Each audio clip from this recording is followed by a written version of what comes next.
Watching Critical Role might make you think that voice acting is the thing holding you back from being a world class DM. In reality, though, watching Critical Role or other shows like it could actually be the very thing holding you back. The comparison is what damages you, and the root cause is the real problem. Luckily, if you fix that, you fix a few other problems too. Today, we're talking about the inner work of being a dungeon master. It's a topic no one else is talking about because it's not as obvious and it's definitely not flashy. But this is how you have good games, even and especially when your plans go horribly wrong. This is how you come on top despite negative feedback from players.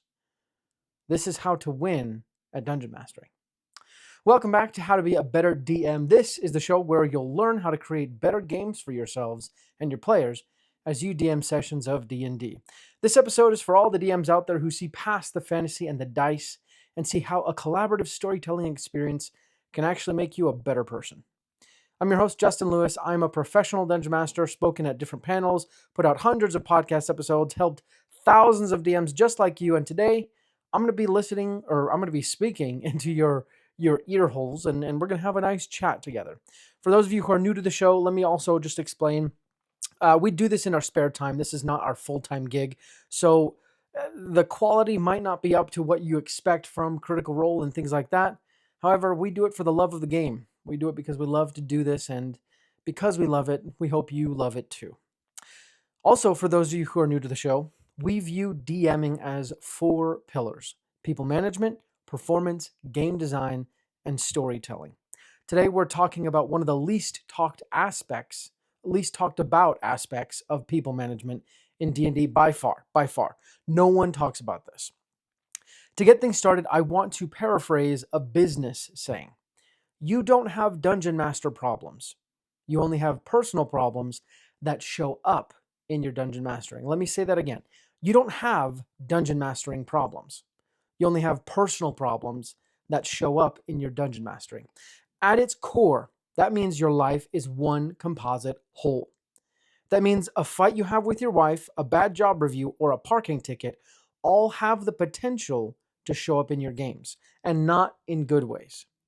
Today we're talking about inner work. It's an important topic and it needs adequate treatment. I will be honest, I'm probably not going to treat all of the inner work that you can do. So take this idea and run with it. Some of you out there might be thinking, inner work? Am I going to have to see a therapist? This is definitely not for me. Honestly, you're probably the exact person who does need to see a therapist and who needs this episode. But that's, we won't talk about therapy. The inner work here that I'm talking about is overcoming selective struggles you have in your personality. Oh yeah, surprise! In order to be a better DM, you have to be different than you are now. You have to be better than you are now. Surprise, surprise. So I'm going to list a few different points every DM needs to work on. And for each point, I'll explain how working on the point benefits you and some exercises to get started. I think in this episode, I'm probably just going to list one point and give you some exercises to work on that. And depending on how people like this episode, I might revisit this topic. Let me also just say I'm not a therapist, nor am I personally all the way there with all of these things that I'm working on. Honestly, part of this is just my own personal experience and some stuff that I'm trying to work on myself.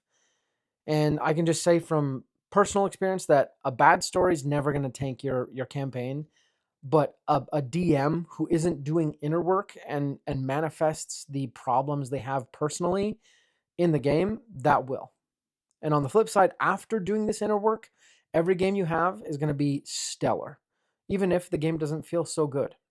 So first up is okness. I'm not sure if it's an actual psychological term, but you need to develop a diamond level of okayness. That means that no matter what happens, you are okay.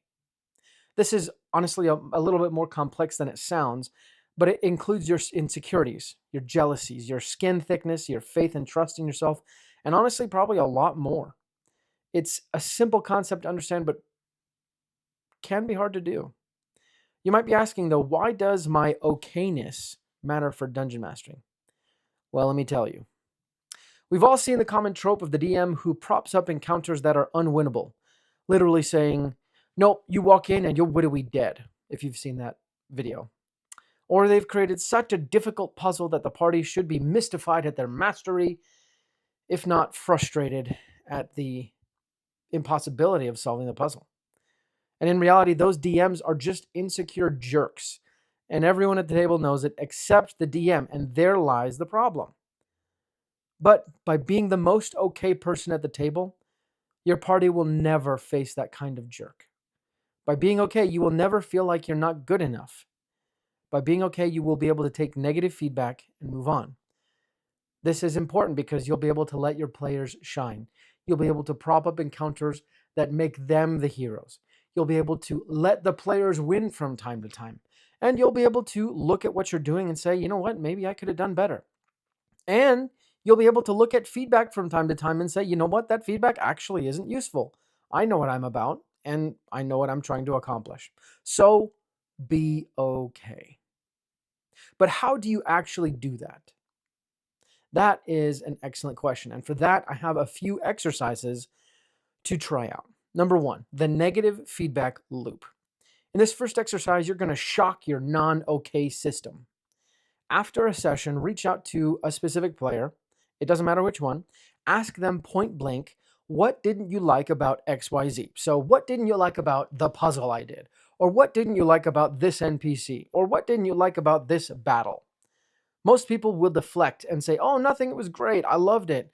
I mean, maybe you could have done this or that. Thank them calmly for the feedback and then try again. Okay, but what didn't you like? What would you do differently? How could it be improved? What would you take away? You're looking for negative feedback. Don't stop until you get something that makes your gut feel like a little, ugh, that hurt. So now, after you get to that point, now comes the key part. Write it down. Write down the feedback, but also write down the negative emotions. Get it all out. Vomit your emotions, okay? Put it all on paper, and then walk away. Do something else that pulls your mind away completely. Do something that makes you forget how you were feeling, makes you feel something else.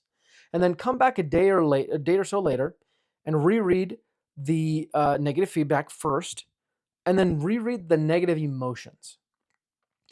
Ideally, you should be somewhat removed enough from the original emotional experience that you hopefully can laugh a little bit at how painful it was to get that feedback.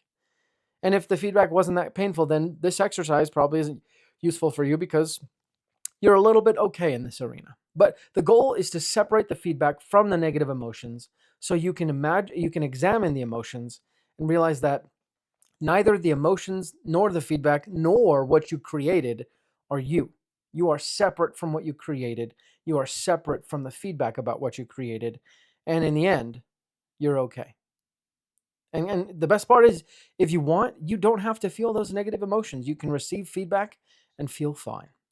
And the best part is you can practice this again and again with different players. That's why it's called the negative feedback loop.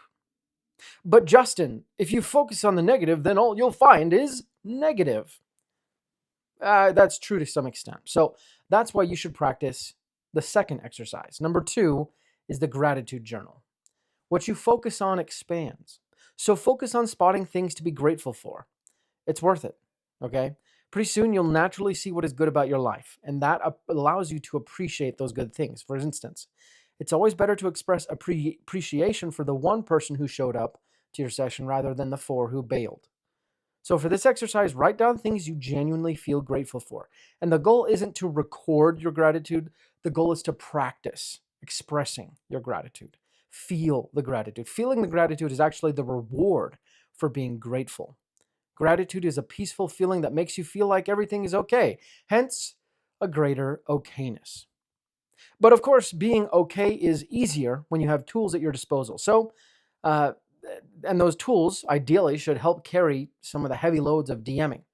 And one of those tools is Worldsmith. Worldsmith is a suite of TTRPG generators that let you build everything you might need for a D&D game, even in the moment. It's pretty awesome. And you can try a free trial at sessionzerostudios.com/worldsmith.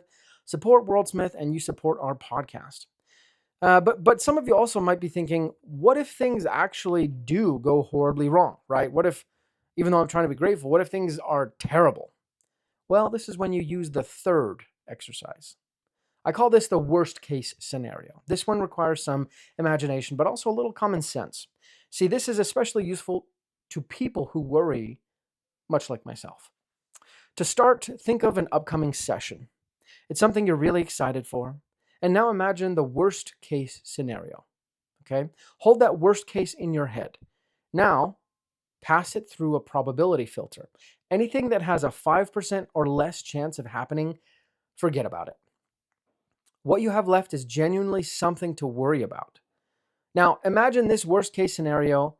This at least somewhat probable worst case scenario actually happens. Put yourself in that scenario. What would you do, right? Imagine all of the emotions you'd feel, the sensations you'd feel, what you'd see, feel, think, hear, smell, taste, whatever. Walk through the full scenario and imagine what would you do, okay? So maybe a good example is you have players who all bail on you, right? And instead of thinking, so you have players who all bail on you, okay? Now, in this situation, what would you do, right? You'd probably feel pretty sucky, but at the end of the day, you'd probably find something else to do with your time. And that's the goal. Let's take another example of someone at the table, right? Taking control of the game, taking it in a direction you don't want it to go. You might feel powerless or hopeless, maybe feel insulted. But at the end of the session, you're still alive, and you've probably weathered the storm much better than you thought. The purpose of this exercise is to prove to you that no matter what happens, you'll be okay.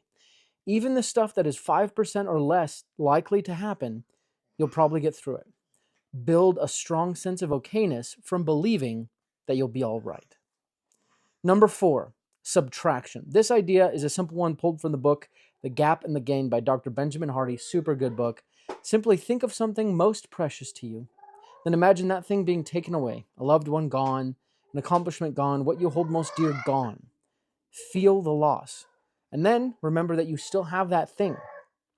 That is a nice way to realize how great you have it right now, which is a great way to help build your okayness in the present moment. Certainly, those aren't all the exercises you can do, nor is the idea of being okay the only inner work you need to do. But it's an excellent start, and believe me, it is an important start. As the most okay DM, nothing will faze you. Every game will be to your benefit, even if the game doesn't go well. Your players will also feel the change in you, and your games will improve. I've seen this in my own life.